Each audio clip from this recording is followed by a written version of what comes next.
And those are some of the headlines. This is Democracy Now!, democracynow.org, The War and Peace Report. I'm Amy Goodman. The 2010 Olympic Winter Games are underway in Vancouver, Canada. The $40 million opening ceremony was held Friday night, kicking off an event that's covered the host city and national flags and the logos of the Games' corporate sponsors. The ceremony was held against the backdrop of tragedy following the death of a Georgian luge team member during a practice session just hours before. Unseasonably warm temperatures, meanwhile, are hindering some of the Olympic competition sites. Organizers have been forced to use helicopters and trucks to haul in snow for thinly covered mountains. Well, our Olympic coverage begins today in the streets of Vancouver, where some say a historic convergence is taking place. Indigenous groups, anti-poverty activists, and civil liberties advocates are some of the voices being heard in protests against the Olympic presence. Franklin Lopez of Vancouvers Media Co-op has been following the Olympic protests. He filed this report. A historic mobilization in Vancouver against the 2010 Winter Olympics has pushed back hard against the International Olympic Committee and the $6 billion sporting event. People of all political persuasions joined together to reject the Olympic industry, holding conferences, marches, and carrying out direct actions aimed at undermining the image of the Olympics. An image critics say obscures the negative social and environmental impacts the Games bring with them. The primary slogan of the resistance movement is "No Olympics on Stolen Native Land," referring to the immoral and illegal occupation of Indigenous lands by settlers.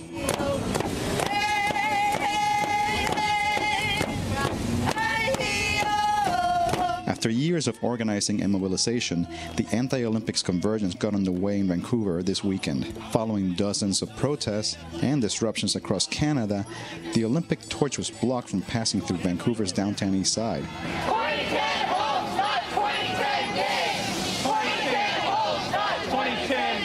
Here's Melissa Elliott of Six Nations explaining why they blocked the torch. With these 2010 Olympics, VANOC and the IOC, in partnership with Canada, is trying to create a false illusion.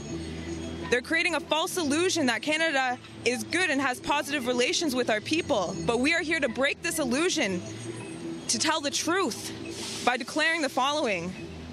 We are not Canadian. We are not a defeated people. This land was never surrendered. Our nations and our people still exist and will continue to exist. No Olympics on stolen native land. Next, residents of Commercial Drive, a historically progressive street, showed their collective resistance to the torch and what it represents. Our streets! Our streets! The people at Victory Square reportedly chased the torch as it continued to move.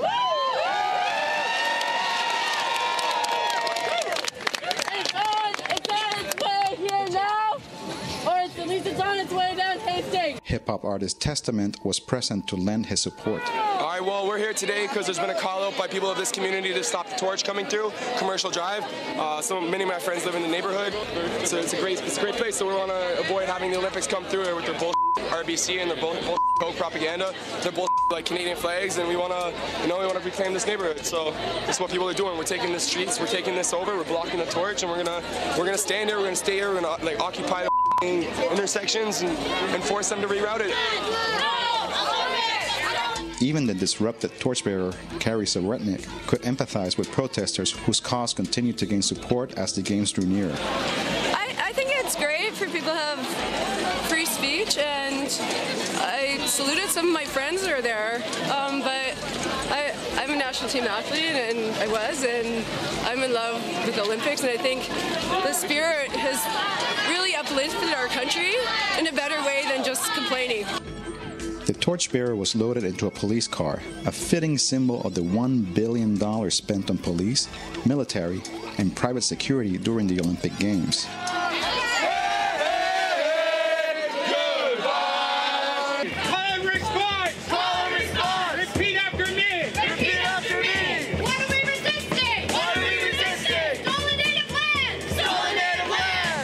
The main event of the day was a family-friendly rally and march titled Take Back Our City, organized by a coalition of groups called the 2010 Welcoming Committee.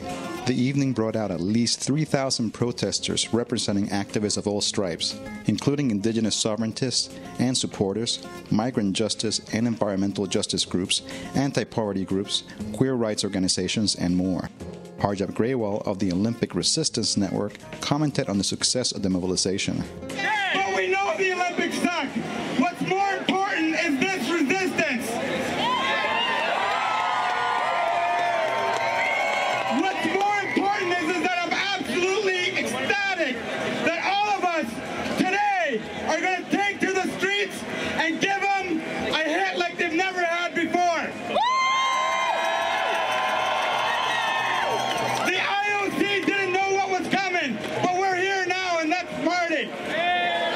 Well, we're going to take to the streets today. We're going to do this because people said we couldn't do it. People said you couldn't have an amplified voice like this one. People said you couldn't have protest signs like these ones. And people said you couldn't go outside of a designated protest area. Well, the world is my designated protest area. That was Garth Mullins, an anti-Olympic organizer from Vancouver. As darkness fell, demonstrators marched towards BC Place, where the opening ceremonies for the Games were taking place.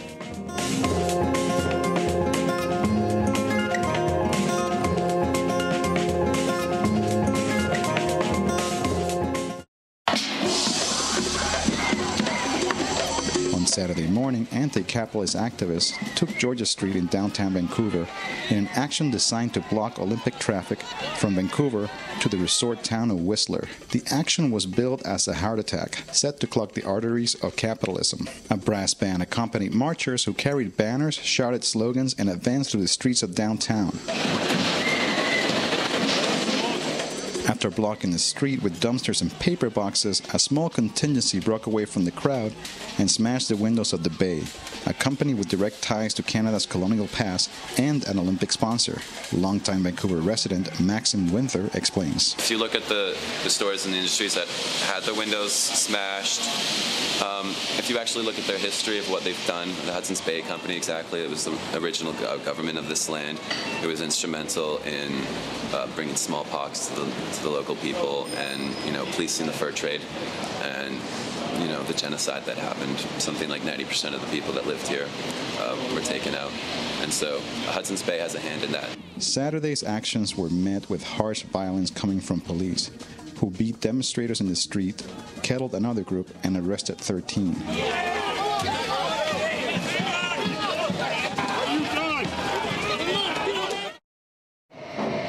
On Sunday, an estimated 5,000 people turned out for the 19th Annual Women's Memorial March to honor missing and murdered women from Vancouver's downtown east side. This event, led by Indigenous women, was not an Olympic protest, but all activists were invited to stand beside them. More actions are planned for Monday, when homelessness activists will erect a tent city and an anti-war rally will highlight Canada's military presence in Afghanistan. That report was produced by Frank Lopez and a coalition of over 40 independent media activists, including members of the Dominion Paper, Victoria Indie Media, B Channel News, Rochester Indie Media, Friendly Fire Collective, Pittsburgh Indie Media, Upheaval Productions, SolidarityResponse.net, Pepper Spray Productions, and Submedia.tv. For more of the Vancouver Media Co-op's coverage and analysis of the Olympic protests, you can go to vancouver.mediacoop.ca.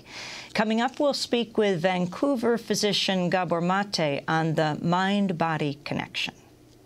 The great Egyptian writer, he said that nothing records the effects of a sad life so completely as the human body, so graphically as the human body.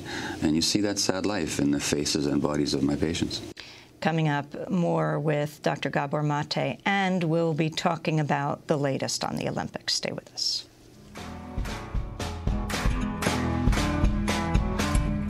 My hands are a city, my building's 100 floors. My fist is a hammer to knock on 100 doors. My voice is a signal